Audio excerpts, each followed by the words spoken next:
பாங்கூர் புனித ராயப்ப சின்னப்ப திருத்தலத்தில் புனித வெள்ளியை முன்னிட்டு பெரிய சிலுவை பாதை பவனி நடைபெற்றது.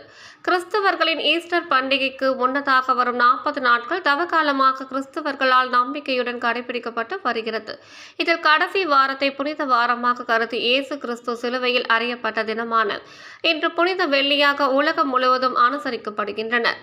இதன் அடிப்படையில் சேலம் மாவட்டம் ஓமலூரை அடுத்த ஆர்சி செட்டிப்பட்டியில் உள்ள 100 ஆண்டுகள் பழமை வாய்ந்த புனித ராயப்ப சின்னப்ப திருத்தலத்தில் புனித வெள்ளியை முன்னிட்டு பெரிய சிலுவை பாதை பவனி நடைபெற்றது. பங்கு தந்தை ஜோசப் பால்ராஜ் தலைமையில் நடைபெற்ற இந்நிகழ்வில் இயேசு கிறிஸ்து சிலுவையில் அறையப்பட்ட பாடுகளை நினைவு கூறும் விதமாக ஆலய வளாகத்திற்குள் 14 ஸ்தலங்கள் அமைக்கப்பட்டிருந்தன.